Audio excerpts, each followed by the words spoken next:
I'm Anastasia Zaffe. And basically, a summary of this episode is that the boss, Michael, is under fire for allowing and participating in unproductive behavior in the workplace, which was them watching movies on company time. And one employee, who is Angela, actually convinces Dwight that he could do a better job than their current boss. And once Dwight gets that idea into his head, he becomes hungry for power and wants to be that leader, and because he thinks he could do a better job than the current boss. And basically, what I got from that was it only takes one bad follower or bad employee to start a snowball effect of confusion inside the organization. And at one point, Dwight actually states that it would be best for the organization if he was in charge. And I just wanted to see what you guys thought about that point. Do you think he's being a positive or negative follower by assuming that he could do a better job than the current boss? I have conflicted opinions about his followership style. At first, I believed that Dwight was a diehard and he would do whatever it takes to respond to Michael and push the organization forward. However, when you examine him a bit closer, sorry, lost my paper. Um, One of the articles speaks about how an effective follower has to be able to be in equal partnership with a leader. And since Michael's not such a great leader, does that necessarily make Dwight a good and an effective follower? So I think for the most part he is, but he does have some things that he could work on to collectively push all the followers forward. Yeah, like Dwight definitely helps hold Michael up, and more than one article is talking about how effective articles or effective followers help make their boss as good as they can be. Instead of just pushing them, they're actually making them be better throughout the series. And like we can see that with Dwight and Michael, even throughout the episode, like Michael's trying to be a better leader to prove a point more than anything else, but in the fact that Dwight's holding him up. But he also seems to take on that survival aspect of he will adapt himself to wherever he needs to be to ensure that like he is in just as stable position as Michael is. Yeah, I think that kind of plays back into the readings because we get so consumed with the concept of being a leader that it kind of overshadows the importance of being an effective follower. And I think that in Dwight's situation, he could have, if he would have been an effective follower, I think he could have honestly went to Michael instead of skipping the chain of command, because I think that communication you have to have with that leader is really important. And I think without that, by skipping the chain of command, all he really did was cause more problems and communication within the group as a whole. And I think especially the fact that he went to Jan and overstepped Michael, like you said, um, shows as an effective follower that he's not afraid to go to the higher ups. But Michael was the next chain in command, and he should have at least been able to communicate his dissatisfaction with how the company was being ran to him. But this is kind of in relation to Michael not being an effective leader, which doesn't allow Dwight to be an effective follower. One thing I noticed throughout the episode, especially towards the end, where Dwight is just groveling on the floor, trying to be forgiven.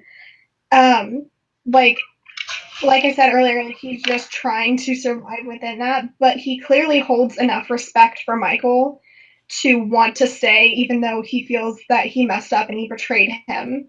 Like throughout the entire episode, we know he feels bad on some level, and that we know he knows he's done something wrong, but he at least respects Michael enough to say, like, I'm sorry, but I do want to stay with you and I want to fix this, and I know I'll try.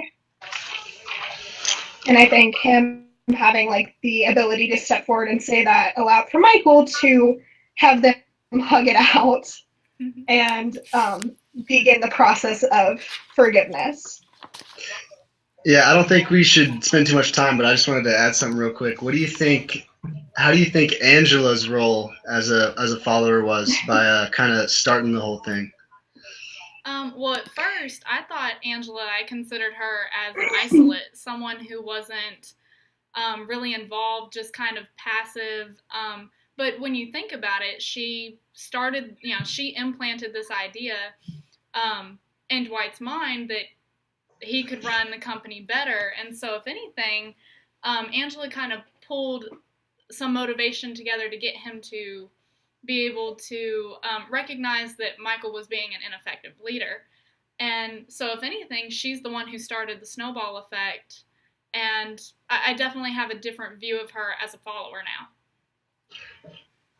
Yeah, like, similarly at first, I consider her to be more of an alienated follower, where she's kind of off by herself all the time, and she seems very, like, cynical and very just not approving of anything at all, but except for Dwight, apparently, in this episode. But yeah, once she made that step and said, you should try and do this, I think she was switching into being kind of a survivor in that same way that Dwight was, because she feels that Michael's going to get fired anyway, probably. Yeah, considering, I'm sorry. Okay. Like in, I think it was last week's episodes, Pam had to write down everything Michael was doing because Jan knew he wasn't doing stuff. So, like, everyone in the office knows that even corporate knows how not effective Michael is. So she might have just been saying, you're the next best. I did it again. I'm so sorry. You're fine. I think, in a way, I think Angela may have been kind of trying to get that leadership satisfaction by going through Dwight, if you understand what I'm trying to say. Because at the end, she makes that comment, like, we, and Dwight's like, what are you talking about? And I think that Angela for doing that, because I think Angela was trying to use Dwight in a way to kind of put herself in a position of power, because she's craving that leadership just like Dwight is. See, and I think and that's a great point to bounce off of, because one of the articles, one of the first ones, I believe it was the one on leadership styles, talks about how not all leaders have the leadership qualities that we want them to have, and not all followers have the followership qualities that we want them to have, and everyone kind of just gets stuck between these roles. And so I think for Angela, she was maybe someone who knew that the office wouldn't respond well to her as an effective follower or a leader. And so knowing that Dwight is Michael's number two, that he would be an easy target to push him toward making the company better, when she really originally had the idea, but she needed someone to carry that out for her.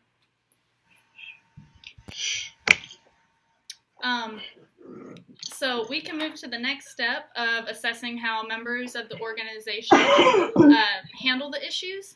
So to start, Angela had planted the idea, and because which was a result of not wanting to participate in Movie Mondays. So Dwight takes the issue then to Jan behind Michael's back, and then from this, Jan ends up letting Michael know that he needs to get control of his company instead of actually talking about the situation with Dwight. So a lot of people had different responses to this. Angela actually congratulates Dwight when Michael and Dwight announce that he's going to be in control. Stanley questions why this is happening and what qualifies Dwight to be the new leader. Pam thinks that at this point, anything could literally be a better leader than Michael could. She makes a reference to an old vacuum cleaner that could possibly serve as a better leader than Dwight or Michael.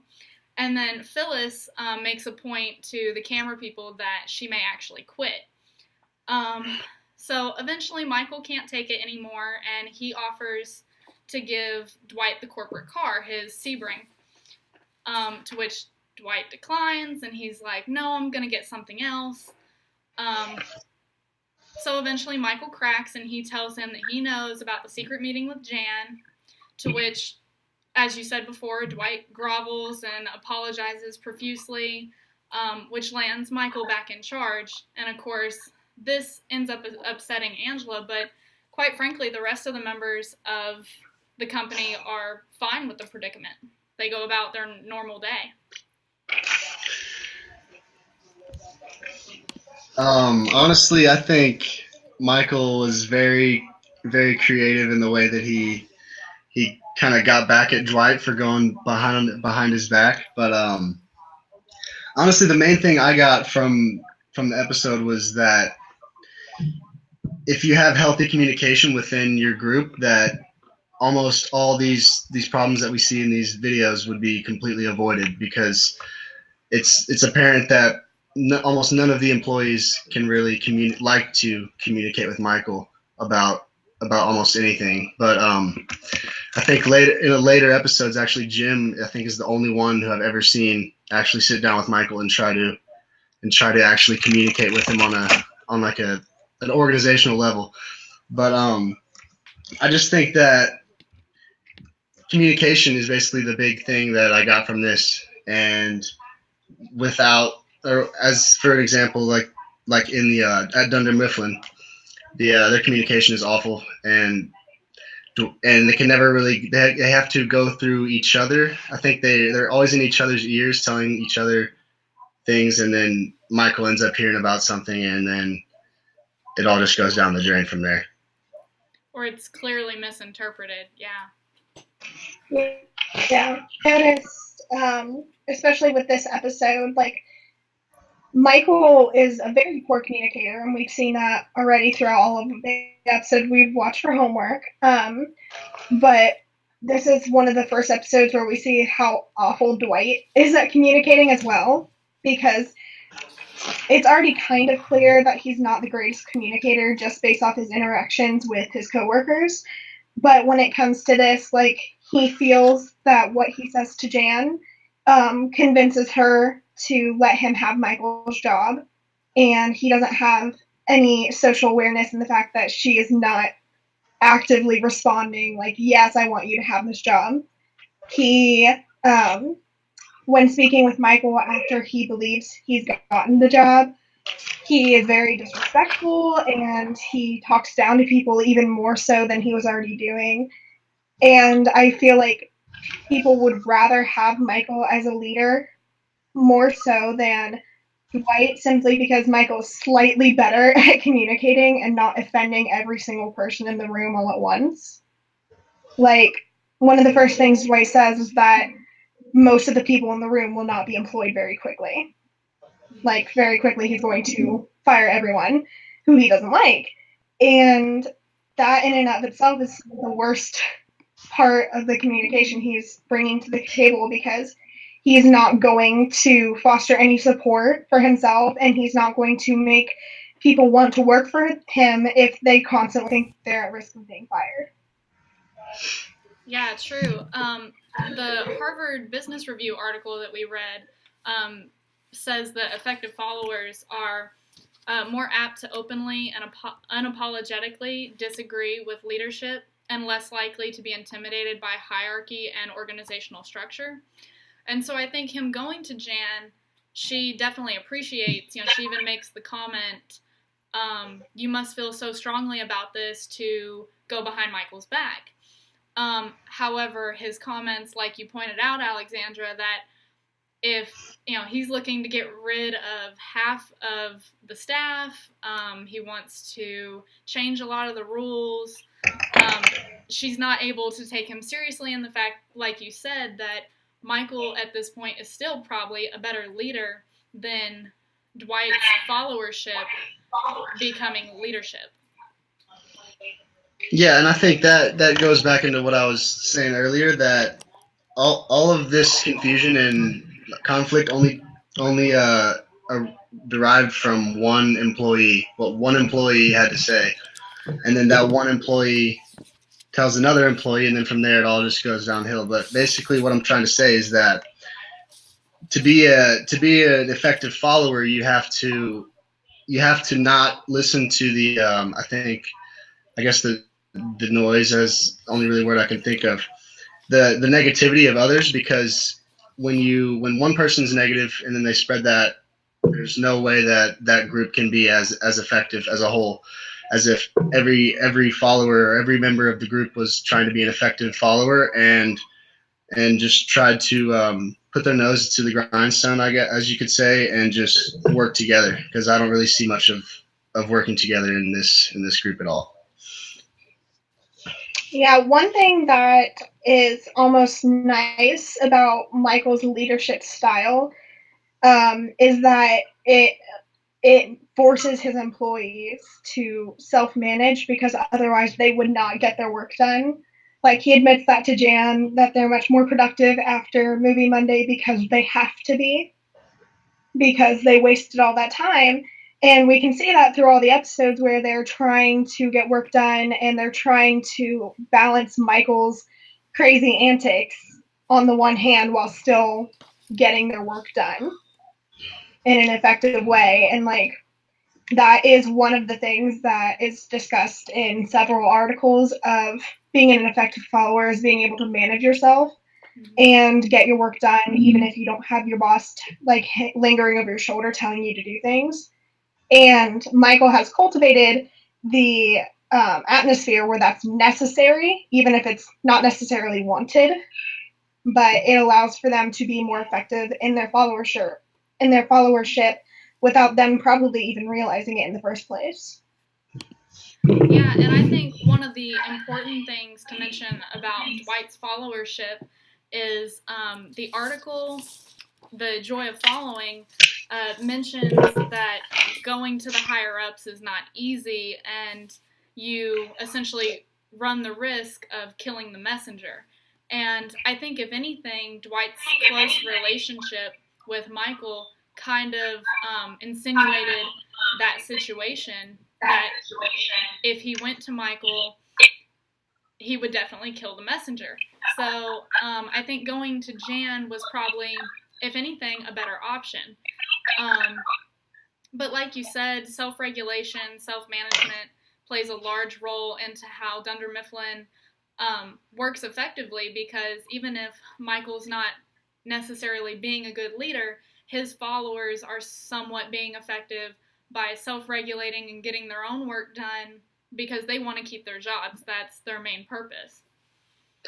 Yeah, and that's a good point, because what I was just getting ready to say is that same article states that you have to, as a follower, you have to help your boss meet their goals and deliver criticism to the leader when needed. And I think in that regard, that really puts in perspective how, I guess, bad of a leader Michael can be, because he does not take criticism whatsoever. Like, as soon as the first negative thing, or even if anyone tries to criticize a single thing he does, he immediately shuts down or immediately tells the other person why they're wrong. And I just think, yeah, back to what you were saying earlier about how good of a follower can you really be if your leader himself is not really a very good leader. Yeah, in that same article, there's a quote of a quote that being a good follower, part of being a good follower is providing honest, candid feedback up the food chain, being willing to tell your boss and go into your boss and say, I think we might be doing this wrong, or there might be a better way. And I think Dwight was trying in his own way to do that with Jan, but like you said earlier, Anastasia, he bypassed Michael because he felt that he couldn't talk to Michael without being shot as the messenger. And like, if he had gone to Michael and like kind of led Michael to think it's his own idea, as he does throughout some of the other episodes, that maybe Movie Monday should be, they should find a better way way to get work done and motivate people than saying you have only an hour to do 3 hours worth of work, so have fun. I think that would have had a lot better results and made him look better in Jan's eyes in the future if he ever did go to her and say, I think I would be a better leader. But at this point, he hasn't shown himself enough to say, I've tried with Michael, I've tried with myself, and I've tried with the employees to make us as productive as possible, but we're still being hindered. True. Well, I think that's a perfect point to sum this all up. So thank you guys so much for meeting with me, and I think this went really well. I do too. Thank you. All right. Bye-bye. Bye.